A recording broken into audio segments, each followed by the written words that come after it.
É justamente sobre isso que eu queria tratar contigo. A gente estava lendo aqui há pouco algumas informações, então os fundos imobiliários eles ficaram mesmo isentos, né?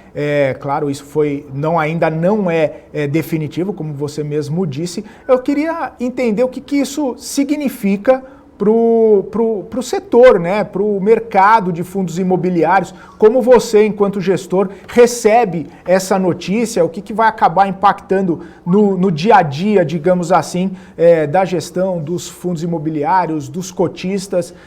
Dá um panorama para a gente de como você vê essa situação.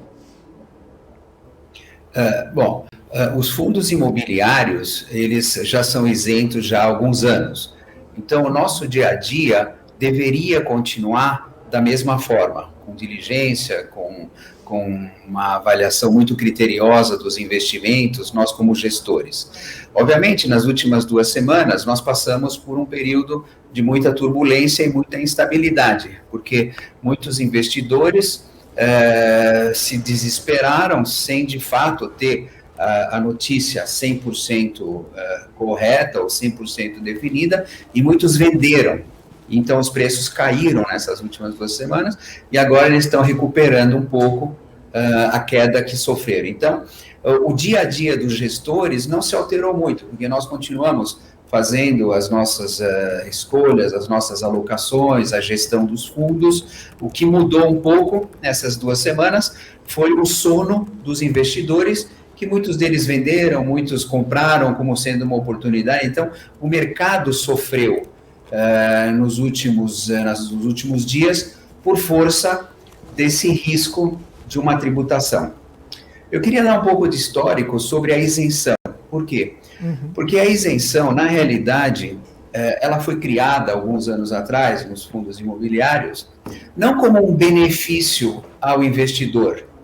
O objetivo da isenção foi sempre canalizar recursos de longo prazo, recursos estáveis para o setor imobiliário, para desenvolver o setor imobiliário, para criar empregos, para aumentar a produtividade desse setor e, por consequência, aumentar o PIB e aumentar a arrecadação na ponta final produtora.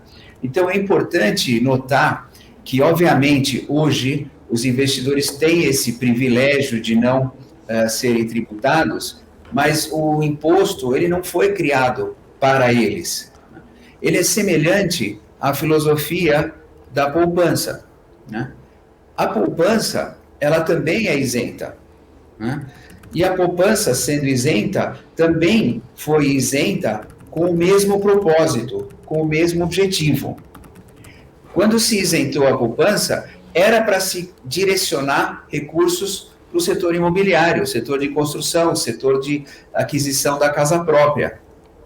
Então, semelhante à isenção da caderneta de poupança, foi a mesma filosofia que fez com que o governo isentasse os tributos do fundo imobiliário para direcionar recursos para o setor imobiliário e produtivo, assim como a poupança. Então, o que eu quero dizer é o seguinte: o efeito final de uma eventual tributação, ele seria muito maior no mercado imobiliário do que no investidor. Por quê?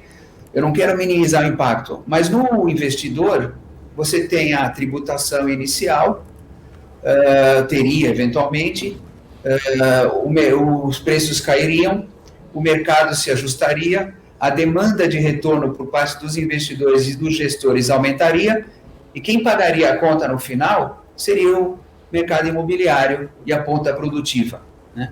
Então, a manutenção da isenção do tributo, ele é de fato